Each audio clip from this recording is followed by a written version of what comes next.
My 9-year-old daughter came home and said, Grandma and her aunt went to the movies.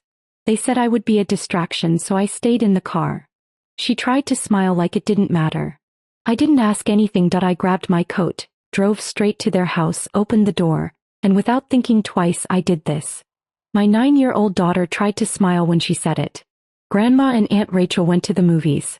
They said I would be a distraction, so I stayed in the car. She said it quickly like it was nothing important. Then she shrugged and started taking off her shoes. That smile bothered me more than the words. Kids don't smile like that unless they are trying to make something sound less bad than it was. I didn't ask any questions. I grabbed my coat and my keys. Lily looked up from the floor. Are we going somewhere? Yes. She didn't argue. She just followed me back to the car. The drive to my mother's house took 15 minutes. I kept hearing the same sentence over and over in my head. I stayed in the car. I had left Lily there that morning before my shift at the hospital. I had no other option. My schedule had changed last minute and daycare was closed. My parents had watched Lily dozens of times before. My sister Rachel lived with them too. It had always seemed safe. I trusted them. For years I had helped them with money whenever they needed it. When my dad lost his job, I helped cover part of the mortgage. When Rachel said she couldn't afford her car payment, I paid it. Groceries, utilities, repairs. They told everyone how grateful they were. And that morning my mother hugged Lily and told me not to worry. Go to work. We'll have a fun day. When we pulled into the driveway, Lily stayed in the car while I walked to the front door. I didn't knock. I opened it and walked inside. The TV was on. My mom and Rachel were on the couch with takeout containers on the table like they were having a perfectly relaxing evening. Rachel looked up first. You're back early. I looked at both of them. Where was Lily while you two were at the theater? My mom blinked like the question confused her. Then she said something that made the entire room go quiet. Relax. He was fine. He had the car. For a second I thought I misunderstood. You left my 9-year-old daughter alone in a parking lot. Rachel rolled her eyes. It was 2 hours. He had my phone to play games.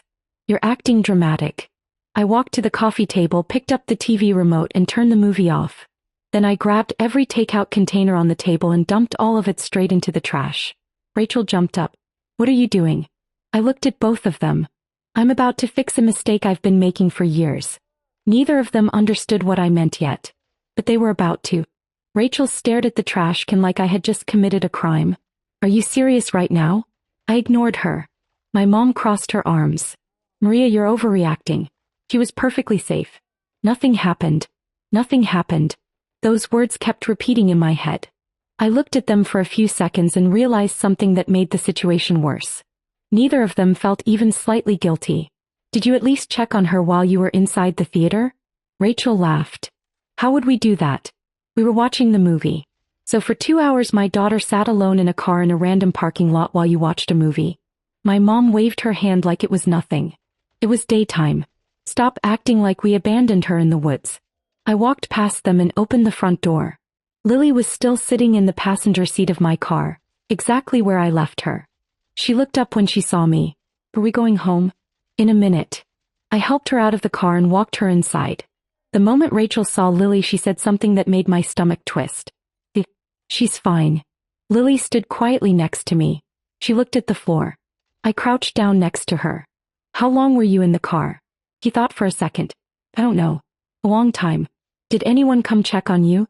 She shook her head. Did you try to go inside? Her answer came quickly.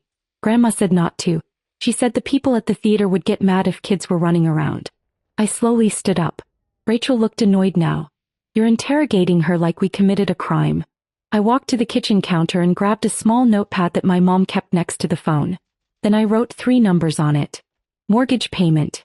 Car payment. Grocery account. My mom frowned. What is that? I slid the paper across the counter toward them. Those are the things I've been paying for you. Rachel laughed.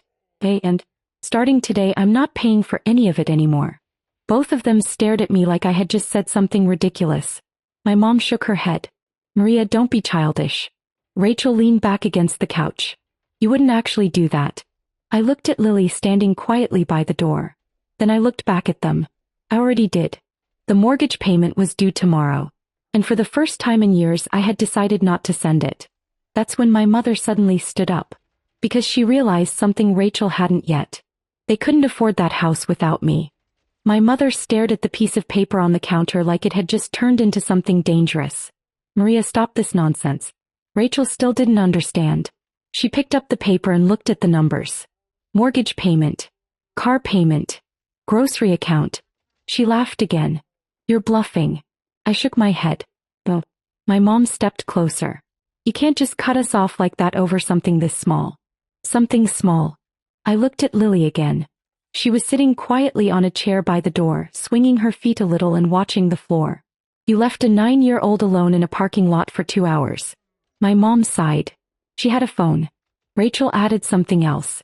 And the doors were locked. I stared at them. You don't even hear yourselves. Rachel crossed her arms. You're acting like we put her in danger. I pulled my phone out of my pocket and opened something. Actually, you did.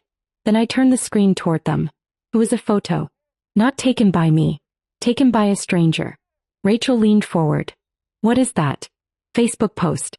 My mom squinted at the screen. The picture showed a small silver car in a theater parking lot. Inside the car was Lily, curled up in the passenger seat, a blanket around her shoulders. Rachel's voice got quieter. Where did you get that? I scrolled down and showed them the caption. Someone had posted it in the local community group. The caption said, "Does anyone know whose child this is? She's been sitting alone in this car for a long time." I knocked on the window and she said her grandma told her to stay inside. My mom slowly sat down. Rachel looked confused. Wait, how did you see that? Because the woman who posted it works with me at the hospital. She sent it to me an hour ago asking if the car looked familiar. Neither of them said anything. I kept talking. Do you know what would have happened if someone else saw that post first? Rachel didn't answer. Police would have shown up. My mom looked pale now. I continued. Or someone worse could have noticed a little girl sitting alone in a locked car for 2 hours. Rachel finally spoke again. But nothing happened. That sentence again. Nothing happened. I nodded slowly. You're right. Nothing happened. Then I picked up the keys from the counter. But the reason nothing happened is because a stranger kept checking on her. Rachel blinked. What? I turned the phone around again and showed them the last message from the woman who posted it. I stayed nearby because she looked scared. I was about to call the police. My mom covered her mouth. Rachel looked like she was trying to process something she hadn't expected. And that was when Lily quietly said something from the chair behind me. Something neither of them were prepared to hear. Lily spoke quietly from the chair behind me. The lady came 3 times. The room went completely silent. My mother slowly turned toward her. 3 times? Lily nodded. She asked if I was okay. She said she could call someone for me. Rachel shifted uncomfortably. And what did you say? Grandma said to stay in the car. So I told the lady my grandma would come back soon. My mom looked at me. Maria, we didn't know someone was bothering her. I stared at her. Helping her. Not bothering her. Lily kept talking, still looking at the floor. The lady waited near the benches. I could see her from the window. Rachel frowned. Why would she do that?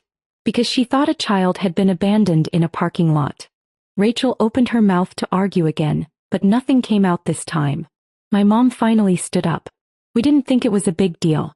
That sentence made something in my head click into place. Exactly. You didn't think. Rachel rubbed her forehead. Maria, you're blowing this way out of proportion. I pulled my phone out again and opened my banking app. Then I placed it on the table in front of them. Rachel looked down at the screen. It showed several monthly transfers. Mortgage support. Rachel car payment. Family groceries. Utility assistance. All sent from my account. Every month. Rachel looked up slowly. Okay. I scrolled to the most recent one. Then I showed them the date. Last month. The next scheduled payment was tomorrow morning. Rachel's voice got quieter. So what are you saying? I tapped the screen and canceled the scheduled transfer. Right in front of them. I'm saying the free ride is over. My mom looked stunned. You can't punish us like this. Punish you? I pointed toward Lily. You left my daughter alone in a parking lot while you went to watch a movie. Rachel shook her head. You're choosing this over family. Oh. I picked up my keys again. I'm choosing my daughter over people who treat her like an inconvenience. I walked to the door and Lily stood up immediately. My mom hurried after me. Maria, wait. I opened the door. The night air hit my face and for a second I thought the conversation was finished. Then my mom said something behind me that stopped me halfway to the car. "Maria, if you stop helping us, we lose the house next month." I turned slowly, because that was the first honest thing anyone had said all night. And it made what I was about to do even easier. I stood next to the car for a moment after my mom said it. "If you stop helping us, we lose the house next month." For years that sentence would have worked on me immediately. I would have felt guilty. I would have started calculating how much I could move around in my budget. I would have convinced myself that family needed help. But this time I looked through the car window. Lily was already buckled in, sitting quietly with her hands folded in her lap. Waiting. And I suddenly remembered something. When my dad lost his job 5 years ago, I started helping with the mortgage because they said it was temporary. Just a few months until things stabilize. A few months turned into years. Then Rachel needed help with her car. Then groceries. Then utilities. There was always something. And every time I hesitated, my mom said the same thing. Family helps family. I opened the car door but didn't get inside yet. Instead I turned back toward the house. Rachel and my mom were standing in the doorway watching me like they were waiting for the moment I changed my mind. "Maria," my mom said. "Don't do something you'll regret." I walked a few steps toward them. "I won't regret protecting my daughter." Rachel stepped forward. "You're destroying this family over one misunderstanding." "One misunderstanding." I looked at her. "Do you know what Lily told me during the drive here?" Rachel didn't answer. I continued. "She said she tried not to fall asleep because she was afraid you would come back and leave again if she didn't notice." My mom closed her eyes. Rachel shifted her weight. "Kids imagine things." I shook my head slowly. "Well, kids remember things." I took one more step closer. "And here's the part you still don't understand." Rachel frowned. "What part?" I pulled my phone out again and opened the Facebook post from the woman at my hospital. The one with the picture of Lily sitting in the car. Then I turned the screen toward them. Rachel stared at it. "We already saw that." I scrolled down. "You didn't see the comments." There were dozens of them.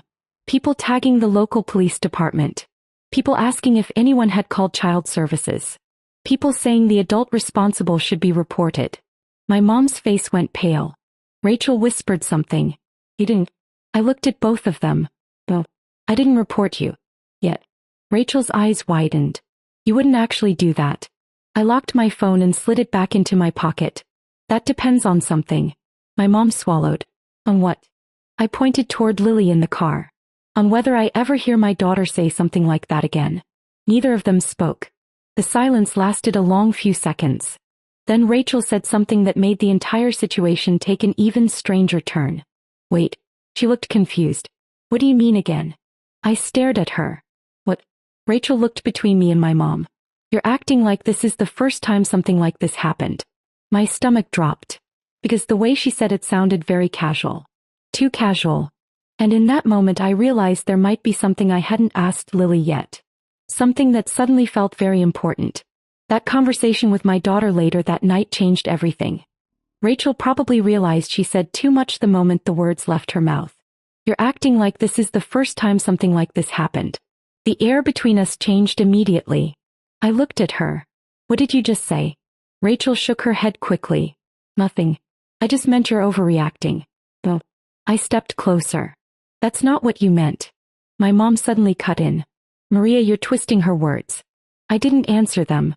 I turned around, walked back to the car and got in the driver's seat. Lily looked at me. "Are we going home now?" "Yes." I started the engine and pulled out of the driveway without looking back at the house. The drive home was quiet for a few minutes. Then I asked the question that had been sitting in my chest since Rachel spoke. "Lily." She looked over. "Yeah. Has Grandma ever asked you to stay in the car before?" She didn't answer right away. That pause was enough to make my hands tighten on the steering wheel. Then she nodded. "A couple times." My stomach dropped. He thought about it. Last month when they went to the grocery store. And once when Aunt Rachel had to pick something up from a store. "How long?" "Not long." She looked out the window. "Maybe 30 minutes. 30 minutes. I kept driving but my mind was racing. "Why didn't you tell me?" He shrugged. "Grandma said it's normal. She said kids wait in cars all the time." I didn't say anything for the rest of the drive. When we got home, Lily went straight to her room to change into pajamas. I sat at the kitchen table with my phone in my hand. For a long time I stared at the screen. Then I opened my banking app again. Not just the transfers I had canceled earlier. Everything. The small monthly subscriptions. The grocery delivery account tied to my card. The insurance payment I had been covering for Rachel's car. One by one I removed my card from all of them. Then I blocked both of their numbers. 10 minutes later my phone started lighting up with unknown calls. I ignored them. A few minutes after that my emails started filling with messages. Maria, please call us. We need to talk. This is going too far. Family doesn't do this. I closed the email app. Across the apartment I could hear Lily humming quietly in her room while she played with something on her desk. That sound made the decision feel very simple. My family was sitting down the hallway. Not in that house I had been paying for. I never sent them another dollar after that night. They tried apologizing later. They even came to my apartment a few weeks after the bank finally sent them the first mortgage warning. But by then I had already made one thing very clear to myself. Anyone who thinks a child is a distraction doesn't get to be part of that child's life. Not even if they're family.